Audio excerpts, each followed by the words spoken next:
very important win in London on Sunday as the Ravens pulled out the win against the Tennessee Titans 24-16. After that debacle in Pittsburgh, I was very critical of the wide receiving room of the Ravens. Today they did a good job. They caught the ball. Did what they were supposed to do, and you see the results when the receivers do their job. Lamar finished 21-30, which is a pretty good completion percentage according to my math. One touchdown and one interception that he threw going toward the sideline for Rashad Bateman. My initial reaction is this offense has the ability to move the ball down the field with anyone, any defense. We just saw it with the number one overall defense in the NFL and the Cleveland Browns, albeit that Deshaun Watson didn't play. Still one of the best defenses in the NFL. We were able to move the ball down the field. An aggressive Tennessee Titans defense did very well moving the ball down the field. And it just shows that Todd Monken's offense is beginning to take shape with the personnel that the Ravens brought in the offseason. We saw a flashing from Odell Beckham Jr.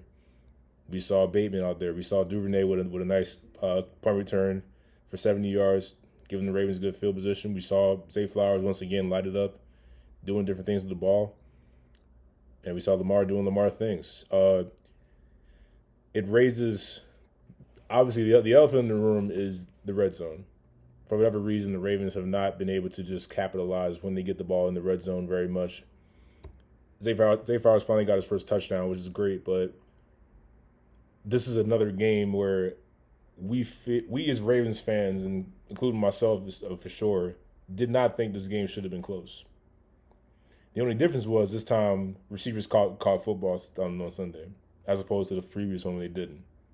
And that's how we started getting more points. But Justin Tucker should not be having to kick 6 field goals when you have that many red zone trips. Although Justin Tucker is the most accurate kicker in NFL history, the Ravens fans like myself are very happy that he's on our team, but you got to start scoring in the red zone if you're the Ravens. Now, I say that with confidence, saying that this is going to be fixable. This is one of those things that Ravens offense can fix. What's harder to fix is trouble moving the ball down the field. They did well on third down. I thought in the first quarter there were a lot of second down plays, kind of put them in like tougher third down situations than I thought they needed to be. But regardless of that, the wide receiving corps showed up, and like just the plays that Lamar was calling, that Todd Monken was calling, Lamar's audibles. I thought, I think for the first time I started seeing a different offense with Lamar. It wasn't so predictable, like it's going to be an RPO, it's going to be a running play, it's going to be a play action. It was actually spread out. And the Titans defense at times would just look confused, and like guys were wide open, and guys were able to just make plays and really get downfield. We saw Lamar change a lot of plays at the line of scrimmage, and it led to that slant going to OBJ. It led to Nelson Aguilar almost breaking a big one had it not been for a shoe screen tackle. So there's a lot of things to be excited about with the offense starting to form. Again, the concern in the red zone is there, but I feel like that's something that is a lot easier to fix as opposed to like other problems that other offenses may have, which is moving the ball down the field. And for that, I come away encouraged, but as we move on, it's like you find yourself so concerned because like what is holding them back? What is holding this Ravens team back from being the elite team, among the elite teams in the NFL?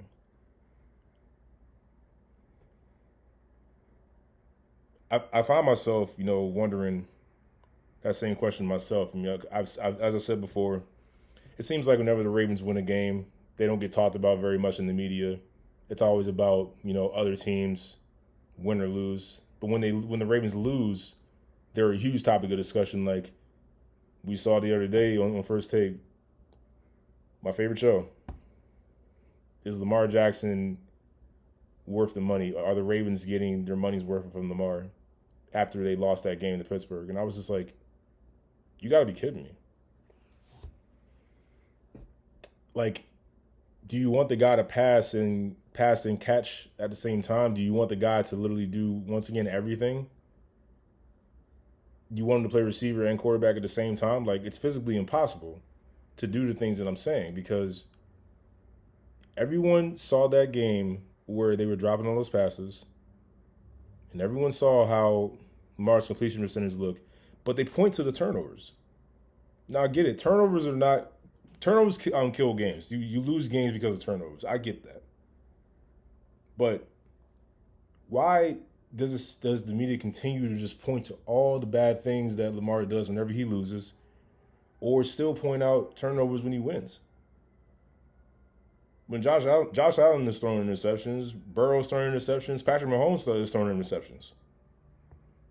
But these guys seem to get the benefit of the doubt. Maybe it's because these guys have gone deeper into playoffs than Lamar. Maybe it's because Mahomes is a two-time champion. Maybe it's because Burrow's been to the Super Bowl. Maybe it's because Josh Allen's been to the AFC Championship. Who knows? They probably just get the benefit of the doubt. But it seems like everyone's so focused on how Lamar wins versus like the fact that he keeps winning. They focus so much on how the Ravens as a team continue to win, even though they do it a little differently than the other ones. And maybe a little old school, maybe a little different from what, the eye candy that is Joe Burrow, Pat Mahomes, and some of these other great quarterbacks in the NFL. But today I heard a topic, again, from my favorite show. Kind of had me a little fired up, had me a little burned up today. Talking about how Cincinnati is rounding themselves into form. They're 3-3 now. They won their last two. Joe Burrow's getting healthy. Not a word was said about what the Ravens did over this past Sunday, how they played. It was just like, oh, they're at the top of the AFC North right now, but Burrow and the Bengals are coming.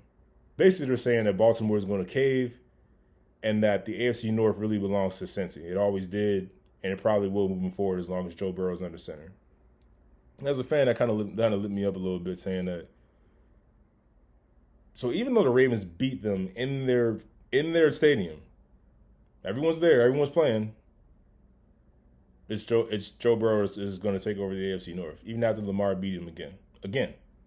Because the last time Lamar faced Burrow in Baltimore, Ravens won. Burrow's beaten the Ravens the past two times with Anthony Brown under center and Tyler Huntley. And much as I hate to go back to that night at that playoff game, there was a good chance the Ravens could have beaten Cincinnati, and I stand by that because they were running the ball at will against a weakness in Cincinnati's defense, which was being middle of the pack at the time against the run. I think if Tyler Huntley did not do that play that he did and just handed the ball off to Dobbins at the time, I think the Ravens had a pretty good chance of pulling off the upset. And this is without Lamar Jackson. So when Lamar plays, it seems like that Burrow hasn't beaten him. So that doesn't get brought up a lot. It's always about Mahomes. It's always about Josh Allen. It's always about Burrow, Tua, who's playing well and should be the front runner MVP right now. Although it's nice to have Tyreek Hill. It's nice to have Jalen Waddle to throw the ball to. Yeah, but it's pretty nice for a quarterback to have those kind of weapons. Yeah, but watching Josh Allen last night against the Giants, it's like he didn't look great.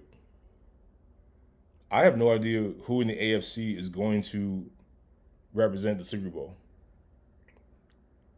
Not because there's an abundance of talented quarterbacks in the AFC, but because of how all these teams have looked. The Chiefs, although they're 5-1, there have been some questionable calls that have gone on in their games where it seemed like the refs were favoring them because they're the Chiefs and they have Mahomes. That's just my opinion looking from the outside. I think the Bills have been very inconsistent. They've been very up and down. But going back to the Chiefs real quick before I get into these other teams, like, are we sure about their receiving core? Are we sure about Kadarius Toney, Valdez-Scantling, Sky Moore? We know Travis Kelce is going to do his thing. We know Mahomes is going to do him. Pacheco has proven to be a very good running back in the backfield for Kansas City. But are we sure that in tight situations in playoff time that these receivers can really be trusted and really can do something for Mahomes when he needs them? Kelce is going to do that. We know that. He's proven that time and time again. That's why he's the best tight end in the NFL. Has a very good chance of going down as the greatest tight end in NFL history. So we know about that. Bills, talented but inconsistent. Which Josh Allen are you going to get? Are you going to get the reckless Josh Allen who will turn the ball over if you bait him? Or are you going to get the smarter Josh Allen like we have seen at times? Miami. We thought Miami was unstoppable on offense, but then they ran into Buffalo, and Buffalo did what they did to them, slaughtered them.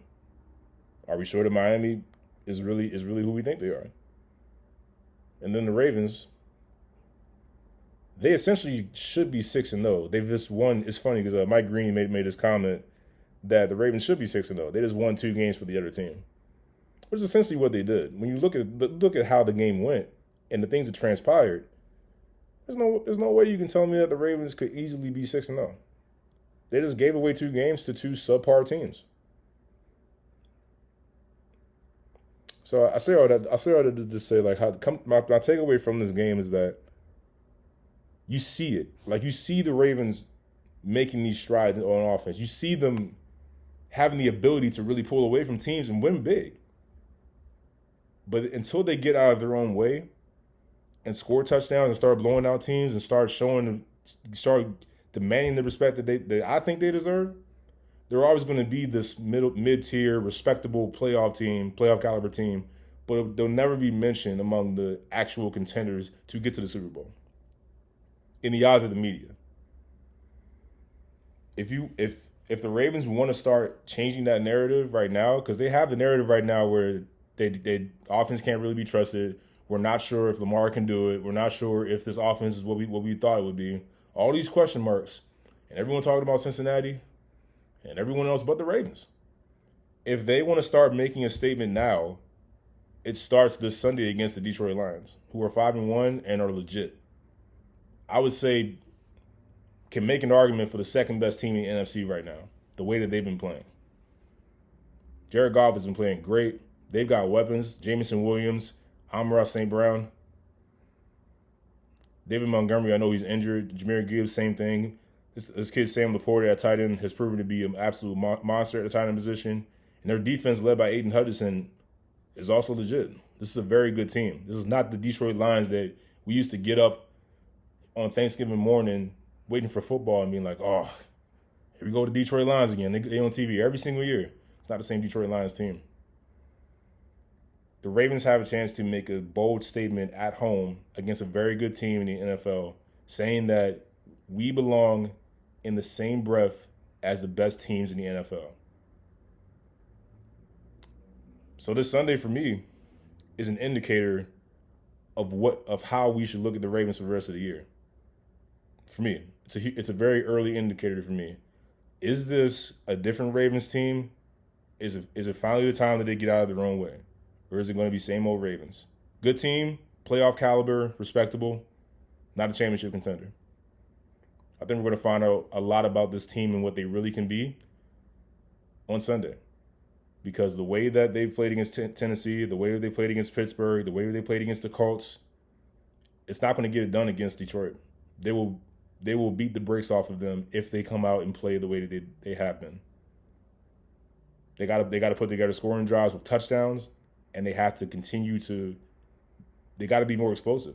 I say all this because I've seen enough where they have the ability to do this. I've watched them against the Cincinnati Bengals in Cincinnati, scoring toe for toe with them. So I've seen it. My bottom line is that I've seen it. If I didn't see it the entire season, I wouldn't feel confident at all that they could come in Sunday and beat Detroit on their home field. I wouldn't feel confident about that. But because I have seen it, and because I know that they've been doing things to lose the game as opposed to showing that they're the better team, that's the reason why the media has been so iffy about them. They got a chance to make a real big statement on Sunday and let the world know once and for all that the Ravens are coming and that this offense is what we thought it was. We're going to find out.